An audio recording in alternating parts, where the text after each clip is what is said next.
আপনি আমার নিজের সন্তানের মতো লালন পালন করলেন, নিজে না খাইয়া আমারে খাওয়াইলেন। ব্যবসায় গেলে আমি নবীর চেহারাটা দেখা ব্যবসায় গেছেন, ব্যবসার থেকে আসার সময় আমি নবীর চেহারাটা আপনি আগে দেখছেন। আমার জন্য আপনি জিয়াল কাটলেন। নবীর একবার বেঈমানরা গৃহবন্দী করে রাখছিল, 3.5 বছর গৃহবন্দী ছিল নবী।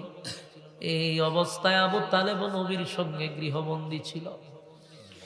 আবু তালেব নবীর বিরুদ্ধে কেউ কিছু বললে আবু তালেব তরবারিটা লইয়া সবার আগে গিয়া দাঁড়ায় যাইত। বলুন, নবীর মহব্বত কম না বেশি? সারা বাংলাদেশের সব আশিকে রাসূল এক পাল্লা বাই যদি তুলেন, আবু তালেবের এক দিনের ভালোবাসার সমান হবে না। কারণ এখন আমরা যে নবীরে ভালোবাসি না, দিন শেষে হয় জিলাপি না হয় বিরিয়ানি। যে কোনো একটা লোভে নবীর পক্ষে একটু মিছিল মিটিং হয়। নবীরে ভালোবাসি, স্লোগান দেশ ভালো কথাতে বিরিয়ানি খাস করে, নবীর নাম বেচ্চা জিলাপি খাস, নবীর নাম বেচ্চা বিরিয়ানি খাস। বিরিয়ানি আর জিলাপি ছাড়া দেখবেন একটাও গিয়া নবীর পক্ষে মিছিল যায় না।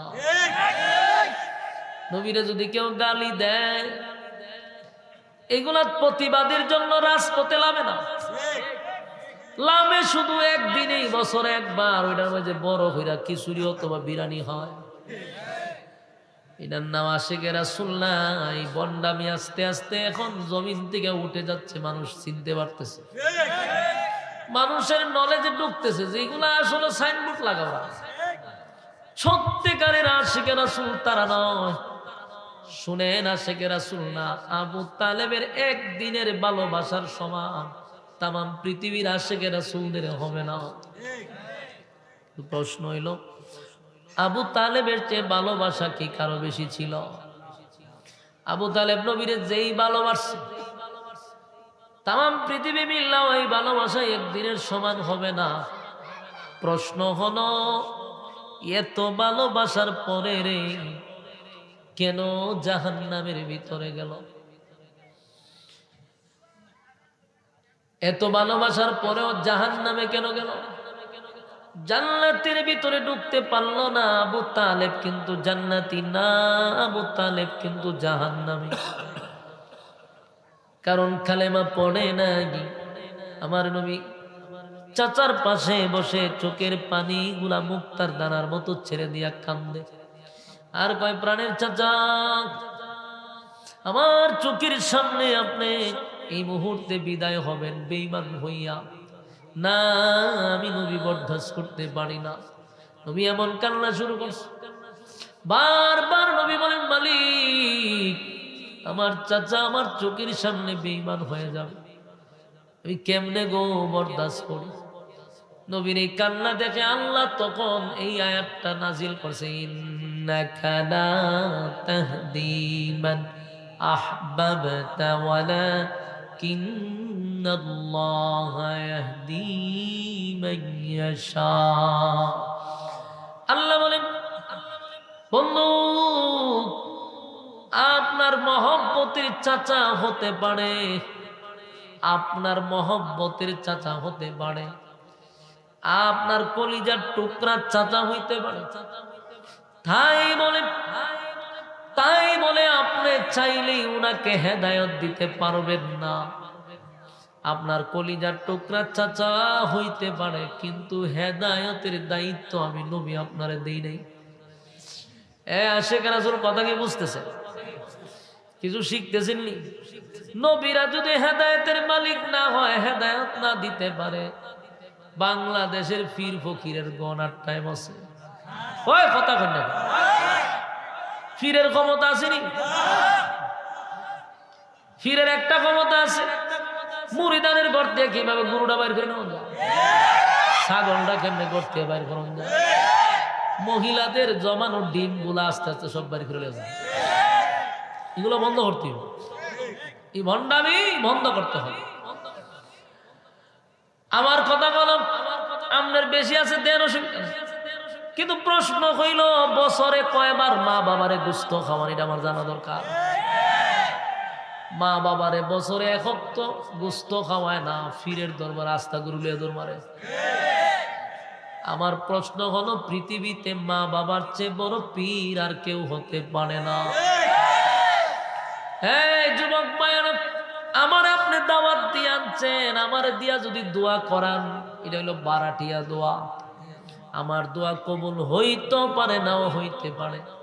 ফিরের দোয়া কবুল হইতে পারে, নাও হইতে পারে। না হওয়ার সম্ভাবনা বেশি, কারণ ফিরে হালাল খায় কম। কারণ ফিরের সুদ করতে হয় মুরিদান, ঘুষ করতে হয় মুরিদান, লম্পট বদমাশ সব মুরিদ করে বসে রয়েছে।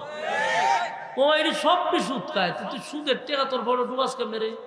তুই সুদের টেকা খাস কেমনে? তুই তো জানাস সুদ খায়, তুই না ফির। তুই তো কইতে আসলে বলে তুই যেহেতু সুদ খাস, ইরম সুদ করে আমার মুরিদান দরকার নেই, জুতাটা বাইরে দিতি। এটা বুঝতাম যে এটা হক খানি ফির। ও মা এতে সুদ খায়, 1000 টাকা দেয়, ওই ফহরে তো খায়। বাবা তুমি বাচ্চা থাকো, বাচ্চা থাকো। ফিরাগি বন্ডামি ছাড়ার কিছু না।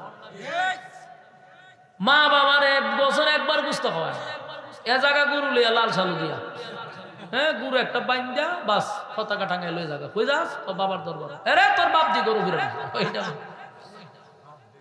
ফিরের দোয়া কবুল হইতে পারে, না হইতে কোনো গ্যারান্টি নাই, কিন্তু মা বাবার দোয়া এটা 100% হবে, কোনো সন্দেহ নেই। তুই অত বড় ফির তুই যাস করবো, এরারে মগজ দুলাই করছে মগজ। কথা বুঝতেছেন? হ্যাঁ যুবক, আমার কোনো স্বার্থ নাই কথাগুলি বলা। বলছেন আমি কি ফিরনি, তাহলে আমার কোনো স্বার্থ আছে? আপনাদেরকে বাঁচানোর জন্য বলতেছি, আপনাদেরকে বাঁচানোর জন্য বলতেছি। আমি আশরাফির বিন্দু পরিমাণ কোনো স্বার্থ নাই। আমি উম্মতের দরদি হইয়া বলছি, বড় ফির আছে, বড় ফির আছে মার বাবা, এরার খেদমত করো, দুনিয়া আখেরাতে তুমি সম্মানী হইবা। এরার কাছে গিয়ে হোক যে আমরা দোয়া করুন যে আমার আল্লাহ ধন সম্পদ বাড়াই দিত। আল্লাহর কসম, সারা পৃথিবীর ফির দাউস কুতুব এক কানে করলেও আপনার মা বাপের দোয়ার সমান হবে না। ইতা ফিরে যত বাজি বুজি করুক, ইতা যতই আপনার ম্যাজিক দেখা টাকা দিয়ে লইছে এইটা হিটাইতাম, ইতা হইলে বক্কর চক্কর। ইতা যত দান্দা মান্দা লাগাইয়া কিছু দেখা হয় সব মনে বাবা। তো বন্ডরা দিয়ে আমরা সামনে পারে না, আমরা সামনে হোক ফুডাক দিকে ভাত তাপা দিয়া এর বন্ডামি বাই গেলাম। তাদের ফালতু বাজিতে আমরা বুঝি তো। আমি একটার দ্বারে গেছিলাম একবার, এটা আমি থানা তাই না দৌড়াইছিলাম একবার, দৌড়াইয়া পচিরে উচিরের আগে ফিডাইবেন, এরপরে 1-1.5 লাখ টাকা আদায় করবেন আপনারা, খাইয়ার পরে সারবেন। আমি ওই যে আবদুল্লাহরে লয়ে গেছিলাম, মারা গেছে ব্লাড ক্যান্সার, ক্যান্সারের রুগী, হেরে লয়ে গেছি। আমি গেছি না, হে গিয়ে কেন বই দিছে আমার আগে দিয়ে, হুজুর আমি তুই মুখ জায়গা তাইছি। হে বলে কবিরাজ। আহা রে, কবিরাজের নাম উঠলে আমার বমি আয় করে, কবিরাজ বলতে কিচ্ছু নাই। তুই কবিরাজ দাঁড়িয়ে গেছ করে, হয় না হুজুর এমনি সামনে। আমি কাছে ঠিক আছে। তা আমি আবার গেছি, গিয়া দেখতে আমার সন্দেহ লাগছে। পরে আমি কইলাম কিতা দেখছেন? কই হেরে তো বান মেরে দিছি। কথাটা বুঝছেন? একবারে আল্লাহ হাজির নাজির। এর আমি দরায়ান ইসলাম পরে এর বলে বান মেরে দিছে। আমি বান মেরে দিছে কখন? আমি বান ছুড়া ছুড়াই দিছি, ছুড়ে হলেছে ছুড়াই দিছি। তো ভালো না কেন বাড়ি যেতে তো ভালো যাবো। কত দেওয়ান লাগবো? 25,000 1 টাকা দেওয়ান লাগবো। কত? 25,000 1 টাকা। আমি ওখানে 30,000 টাকা দিলাম, যদি বাড়ি যেতে তো ভালো যাবে। আর যদি বালা না হয় তে আমি তারাইয়া ফেডের থেকে টেহা বাড়ি করে লই না। আমার নাম আশরাফি, পূজা শুনে গলাদা টেহাটা ঢুকাইয়া। হ্যাঁ তার আমারও তো বুঝতে পারছে না, কত মানুষের সাথে বাটপারি দান্দালি করছে। খারে কিতা কোনো 100% গ্যারান্টি ভালোই যাবো। এ বাড়ি দিয়েছে রে মরে থাকা রুগীর অবস্থা এমন হয়েছে, এর অস্থি খারাপ, ব্লাড ক্যান্সার, তো এর অবস্থা খুব খারাপ। ফোন দিলাম কেউ, রুগীর যে অবস্থা আগের তার বেশি খারাপ হয়েছে, কয়েকটা সময় দিতে তো। এখানে আমি হতে বুঝছি মরার আগ পর্যন্ত সময় দিতে পারে। আমি তাড়াতাড়ি হেরে নিয়ে এনতে গেলাম ঢাকা বারডেম, পরীক্ষা নিরীক্ষা করায় দেখি ব্লাড ক্যান্সার। আরে বান মেরে তো রাখছে বলে। পরে হেরে হসপিটাল ভর্তি করাইয়া ও সিরে কইলাম যে এমনি করেন। আমি সাহেবরে কইলাম যে আমি সময় দিচ্ছি আপনার বিকাল পর্যন্ত, ধরায় আনবেন, আর নাহলে আপনার এই থানার সামনে হারে আমি মিডিয়া দিয়ে লাইভ দিব আপনার বিরুদ্ধে। হুজুর আমি ব্যবস্থা করতেছি। এরে যা ধরায় আনছে মন্দির, তুই আমি বলছি 1 লাখ টাকা আদায় করবেন। ফিডাই জেলা দিলাম হইলে কিন্তু অনেক উলামায়ে কেরাম নিষেধ করছে। পরে টেকা দিছে, টেকা দিয়া আমি বলছি আপনি খাইলাম, এ মানুষের টেকাইছে আপনি খান, আমার দম লাগতো। চিন্তা করেন কত বড় বাট পারেনি। মানুষ মরা জায়গা এখন বান মেরে দিছে এরকম খালি একজন আমরার মতো বেড়ান দিকে দৈরে আনতারছি তো সরল সোজা মানুষ দে গরিব গুড়া মানুষ দে যা হাড়ি তো দিয়া কুদু দি কয় ওহ তোমার জামাইরে তো দাবিস করে লিছে অমুক মাইয়া তোমার দাবিস করছে উদাহুদি মানে বেলকি বাজি এমন ধরে বেড টেন তো মাশাআল্লাহ মহিলাটির খারবার দেখলে আমার মনে হয় যে এটির গলাত ফরা তার টেকা নেওয়ার দরকার ইডি খুলে বাবা বাবা হয়ে ভাও করে যাবে ভণ্ডামির একটা সীমা আছে এগুলা দূর করতে হবে সমাজ থেকে কথা বুঝতেছেন ওয়াজ মাহফিল করে কিতা করতে যদি এগুলো পরিবর্তন না হয় ভণ্ডামি দূর করতে হবে ভণ্ডামি দূর করতে হবে ফির যদি ধরতে হয় বিজ্ঞ একজন আলেমের কাছে যাবেন আর দোয়া যদি চাইতে হয় মা বাবার কাছে যাবেন কারণ ফির হইল গিয়া উস্তাদ ফির কি তো উস্তাদ যদি বিসমিল্লাহ না পড়তে পারে ইজাত ফিরের দরকার আছে নি না জুতা দা বাইরানি দরকার